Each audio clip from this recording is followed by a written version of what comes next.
Okay, let's see here. We're in Grants Pass. I wrote a comment on Simon Park's YouTube channel when he talked about giving an update, and I listened to a video put up by Michael Jaco about arrests coming down and that kind of stuff, right? So I know that I've covered pretty extensively about the nature of what's known as the unified field of information, or the unified field of electrons and magnetic circuits, circle of light, right? Your Merkaba, all that kind of stuff, right? So if you were going to send somebody behind the enemy lines, say into Germany during World War II, actually behind any battle line, it doesn't matter what time you want to pick, what war you want to pick. It's always about, when you play chess, is being able to guess what the other move is going to be. Well, if you can read his mind, then you already know all the moves, the potential electrical moves, okay, which represent consciousness.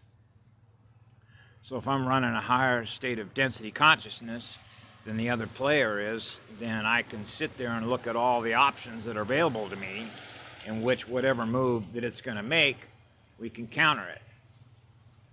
So when you sort of scale this up, for example, and when you're in Rome doing as the Romans do, and I look like a Roman and I'm in Rome, and they don't know that I represent what the light is, which is what love is and living spirit, and I'm a source-connected unit running high-speed electrons, then my antennas are able to pick up all the traffic.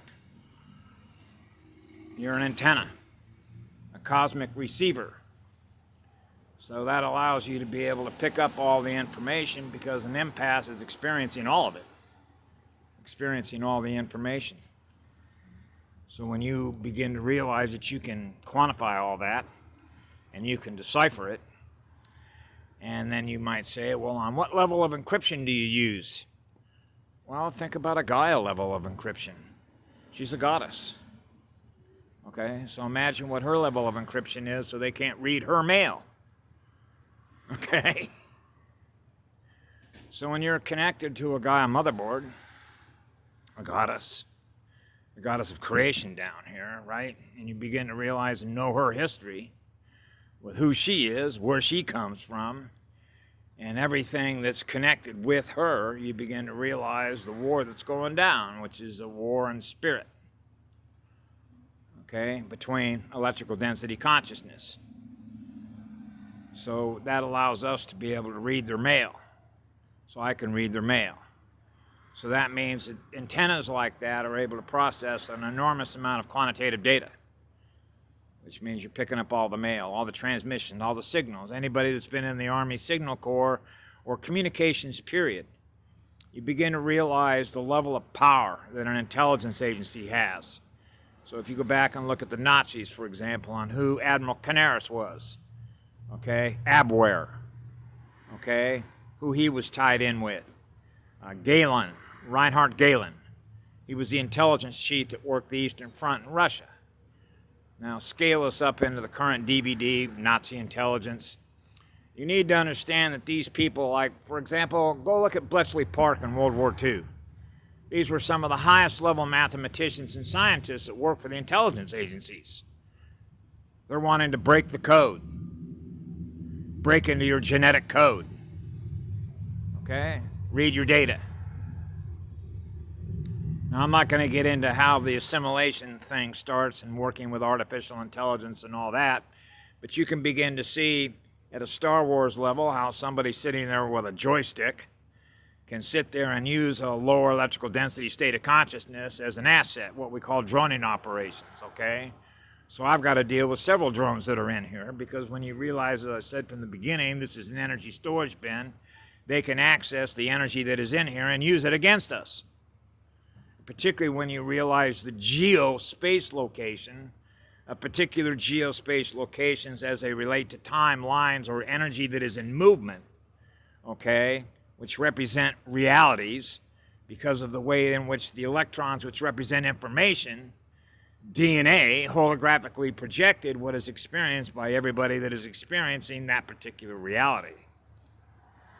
So now we're back to the ability to program your reality.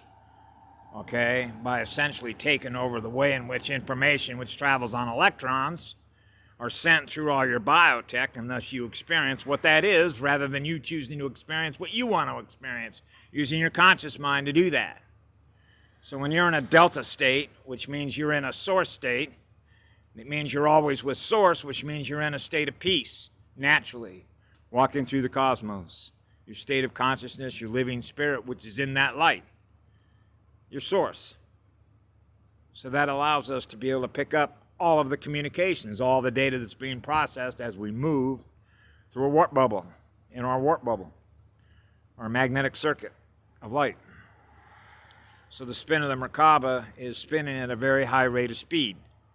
That allows us to be able to pick up and process an enormous amount of electronic data, because that's what it is. It's an electronic data. So you can see the importance of those beings that run a higher state of consciousness, what they represent to the intelligence community. Okay? A valuable asset of information. Data. Okay? The difference between an AI and who we are is that we run it at a higher rate of speed than they do. That's why my phone, as I've mentioned before, will quit. It'll go ee. It just can't process it that fast. See? So it's like overload. I can't process that much data that fast with everything else that I'm processing at the same time. So now we're getting to predictive modeling, right? So this is one of the reasons, one of the best way to fuck up a programmer, okay, is to do what? Be unpredictable.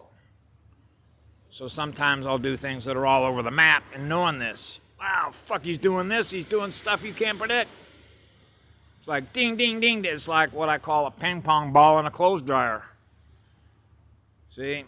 Holy shit, you can't keep track of this. There's no telling what this thing might do.